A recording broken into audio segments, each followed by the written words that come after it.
Tara, hanapin natin si Totoy Pogi. Magtanong-tanong tayo dito. Nakita niyo na. Nakita mo ba si Totoy Pogi? Siya. Hindi yan, mas gwapo yun. Tanong mo nga dito. Nakita mo si Totoy Pogi? Asan siya? Saan? Ayun po. San? Oh my God! Ang galing! Interview natin. Totoy Pogi, pa-interview. Kamusta? Interview naman. Asan yung mga chicks mo? Bali pa uwi na kasi Sample sila eh. naman, sample. Sample naman isang dunk dyan, oh. Binawi na kasi yung bola natin, pero pwede ko pa yung pakitaan. Oh, sige. Sige. Bali ganito lang yan, di ba? Sige. 1, 2. Wow! Galing! Idol ko talaga yan. Grabe ka talaga. Asan mga sponsor mo?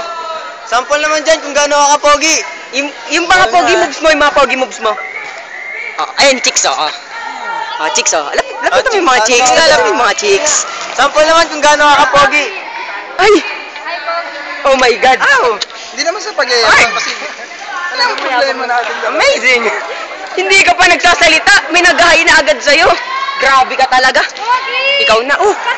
Parang hindi naman siya yung sinasabihan eh, parang nasa likod ko eh. Hirap mga kaminin, pero ganito talaga yung buhay ko sa school eh. Buti na nga lang, konti lang yung mga taong yung naabutan niyo eh. Yan na naman siya, huwag ka nang umiyak. Namumblema ka na naman eh. Yung problema ko talaga yung ganito kapugian eh. Alam niyo na. Kaya lang kahit ganito ang kapogi, mas pinili kong maging stick to one. Asa mo boses mo? Stick to one ako sa pagmamahal eh. Sino raw mas may team? Ikaw o si Don? Oh baya. Ay! Bali, ito nga pala yung mga tropa pics natin. Si Lolo Eric, si She. Sino to? Yan si Lolo Eric. Ay, ito pala yung binati mo na nakaraan. Oo, siya yung binati ko. Ito si Ate She.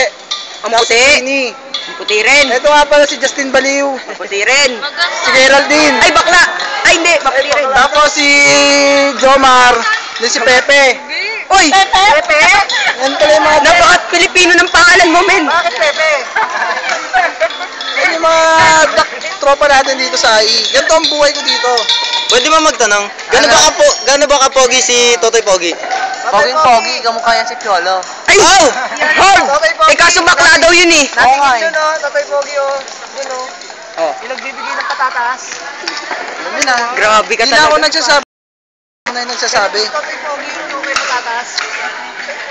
Grabe ka talaga. YouTube na yan! Oh, so asan pa iba mo mga chicks? Bali nag-uwian na kasi uwian na ng klase. Naiwan na lang dito yung mga may practice, drumming live. Kasi nagre-ready sila para sa rampa ko bukas. Oh my God. May rampa ka bukas? Oo. Para saan? Para saan? Hindi, kasi kumbaga, pag lumalakad ako dito, para sa kanila, rampa ko na yun eh. Oh. Pag baba ko pa lang ng jeep, tabi, daraan si Totoy Pogi. Ganun. Oh my God. Pwede mo ba kami sampulan ng mga ganung moves mo?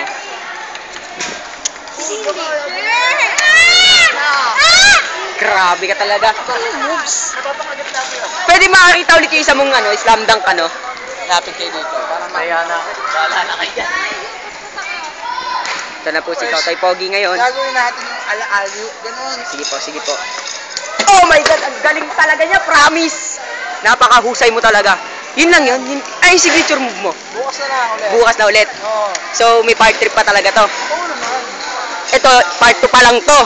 Asan na yung mga sponsor mo ulit? I would like to thank the following person for sponsoring me. My friends, Queenie, She. Lolo Eric, Justin Baliw, Geraldine, and then my one and only best friend, Anonat. Yeah. Huwag mo na ako isama. Paano yung mga yung mga sponsor mo na... Susunod na video na lang yun. Sobrang dami kasi ng sponsor ko. Hindi ko kayang basahin natin. Memorize ko mga mamayang gabi. So, kumusta pag-aaral mo kanina? Balita ko, nahirapan ka dahil maraming tumitila. Hindi ka nakapag-aaral na maayos. Nag-report nga ako, nakatulog sila eh. Kasi sobrang gwapo ko. Oh my God. Ganun ba yun? Baka naman nagagis lang ng sleeping pills. Hindi eh. Kumbaga iba yung dating eh. Iba talaga yung dating pag pumapasok ka? Iba eh. Balita ko kanina, nagbuhat ka sa LOL ah. Sino yung mga binuhat mo kanina? Yung kaibigan ko, si Nonat, tsaka si Alfred. Next time nga pala, sama kayo kapag naglaro kami ng LOL. Papakita ko sa inyo kung paano ko sila binubuhat sa LOL. Sure. Gano'n ka ba kalakas sa LOL? Kung re-rate natin 1 to 100, siguro mga 98%. Wow! Ikaw na. That GM ka na eh. Ay nga pala kanina. Balita ko ikaw lang yung habang nagkaklase sila kinakausap mo daw si Simsimi ah. Ano sabi sa'yo? Pati nga si Sim sa akin eh. Ano sabi sa'yo? napakagwapo ko daw. Ano una mo sinabi? Nagpakilala ka ba? Hi! Then sabi niya, ikaw ba si Totoy Pogi? Oh, Kilala ka rin yan? Oo, grabe ka talaga. sikat na daw ako masyado eh. Totoy Pogi. Iyan nga yan sa ulo. Nasa third floor, Totoy Pogi. Eh, pakita mo. Tingin daw. Medyo hindi po natin kita, pero okay na. Kawaya mo siya, Totoy Pogi. Napakasikat mo talaga, Totoy Ayun, Pogi. kawayan natin yung fans ko. Ayun o. Where? Hi fans! Kawaya ka naman kay Totoy Pogi. Kaway ka naman dyan, Brad! Medyo hindi kita, pero may fans pa rin siya hanggang third floor. Hanggang third floor yan, naabot yung kagapuan natin. Siyempre, sikat tayo dito sa school eh. Balita ko sa isang mga tropa mo may nagkakagusto na sa yung lalaki ah. Huwag ka na maingay Ay. kasi baka maglantad yun. Mahirap na. Grabe. So, bali, sa susunod ko na lang na video, ipapakita lahat kung paano ako maglaro ng LOL. Talent mo naman, Totoy Pogi. Ay, ang pangit mo daw. May haters ka na ngayon? O naiingit lang sa'yo? Talent na sinabi niya. Ah, ganun ba yun? Sige na, next. Isang bagsak lang.